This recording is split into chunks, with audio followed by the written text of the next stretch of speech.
7h, 9h, Europe 1 Matin. L'édito politique sur Europe 1 avec Le Figaro. Bonjour Alexis Brézet. Bonjour Dimitri, bonjour Anissa, bonjour à tous. Bonjour Alexis. Tous mes vœux.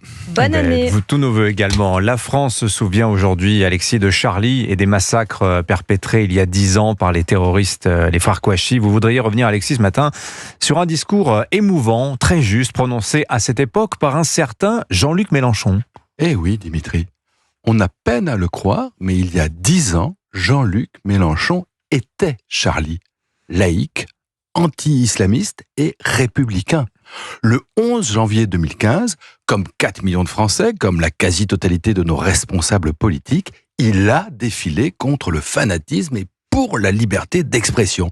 Et le 16 janvier, aux obsèques du dessinateur Charb, il a pris la parole pour saluer la mémoire du rédacteur en chef de Charlie, qui était son ami. « Tu as été assassiné comme tu le pressentais », a dit Mélenchon d'une voix parfois tremblante, par nos plus anciens, nos plus cruels, nos plus constants, nos plus bornés ennemis, les fanatiques religieux.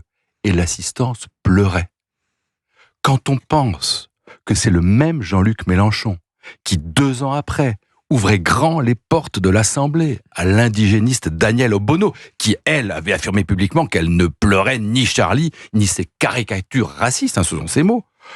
Quand on pense que c'est le même Jean-Luc Mélenchon qui, en novembre 2019, a manifesté à Paris contre l'islamophobie, une notion qu'il récusait jusque-là, au nom même de la laïcité, à l'appel d'une organisation notoirement liée aux frères musulmans.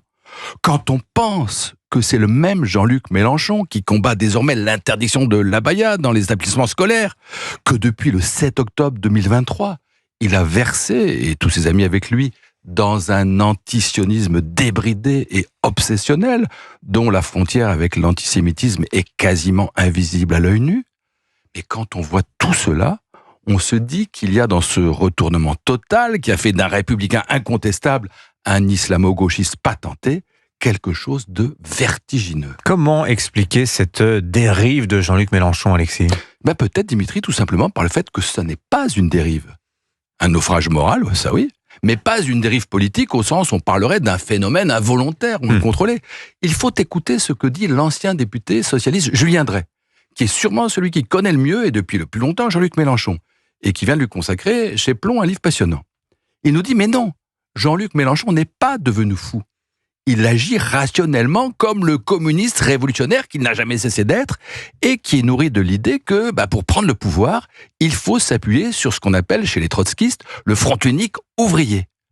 Le problème, et ça, nous révèle Julien Drey, Jean-Luc Mélenchon en a pris conscience à l'occasion de la crise des Gilets jaunes, le problème, c'est qu'une grande partie des travailleurs qui avaient vocation à entrer dans ce front unique sont passés à l'ennemi, c'est-à-dire au RN. Et donc, Jean-Luc Mélenchon, en s'inspirant d'une théorie forgée par les trotskistes en Angleterre au début des années 70, Mélenchon a entrepris sciemment, méthodiquement, cyniquement, de s'attacher l'autre catégorie de ces catégories populaires, la France d'origine immigrée, les masses islamisées. Tout ça est très calculé. Et est-ce que ça peut marcher ?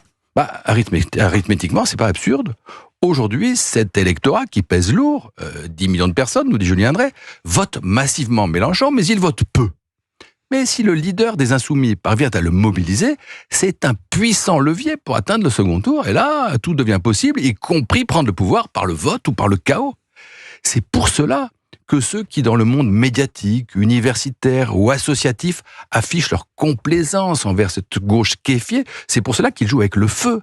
C'est pour cela que les Olivier Faure, les François Hollande, les Gabriel Attal, tous ceux qui pactisent, qui fricotent ou qui transigent avec Jean-Luc Mélenchon, prennent devant l'histoire une lourde responsabilité.